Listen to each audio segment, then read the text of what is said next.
Owning a home is an important part of controlling your living expenses. It also contributes to your net worth.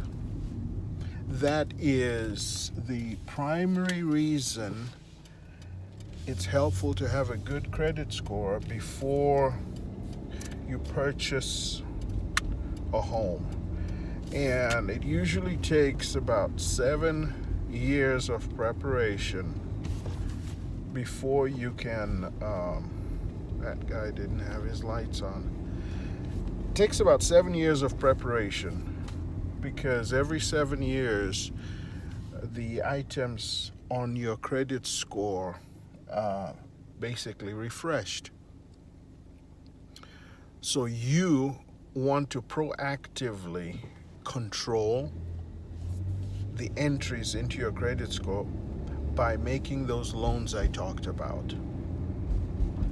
You take out those loans, you pay them back ahead of schedule, and you repeat the process over and over and over again. My mentor, my coach, talks about not having a credit card. And I know why he says that, because the vast majority of people are not disciplined how they use their credit cards. I use my credit cards for our living expenses, grocery shopping. I don't use it to purchase gas, but I use it for grocery shopping. And routinely, like I'm never late for my cell phone bills or utility bills, routinely you introduce that credit card bill into your monthly budget, and it's used just as a convenience. But I can understand 100% why the vast majority of people should avoid using a credit card. Now, if you use a credit card, if you get a credit card, you have to understand this. For every dollar you borrow, your credit card company is going to charge you about 20%.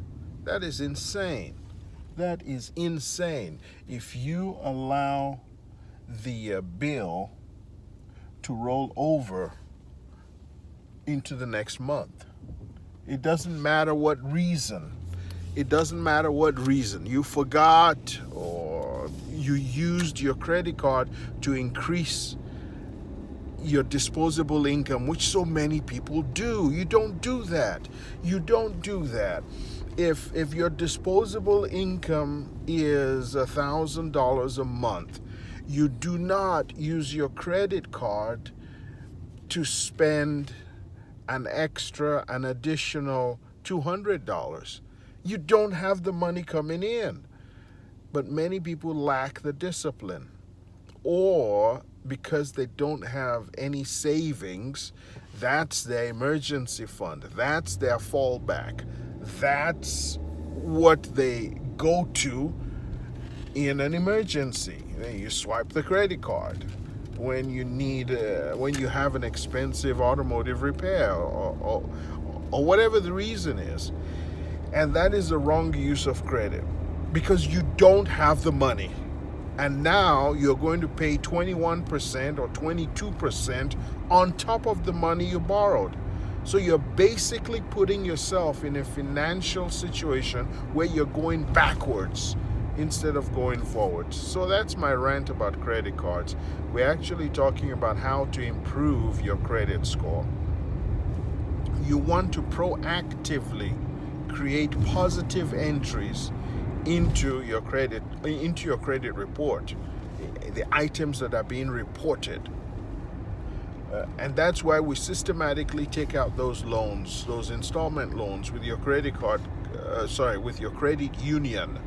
And then you get a credit card if you're going to be disciplined. With credit cards, here's the thing. Starting out, use it once a year or use it twice a year, and you make that payment immediately, and then you hide that credit card from yourself. Don't carry it around. Do not carry your credit card around until you've developed the discipline. That's like me having chocolate chip muffins or chocolate chip cookies in there. No, don't do that to yourself. It's the same thing with credit cards, right? You got to be disciplined. So if you know your impulsive purchases, you succumb to that. Don't carry them around. So you repeat a certain set of transactions over and over and over again, and after about 5 years, 6 years, boom, your credit score starts looking pristine.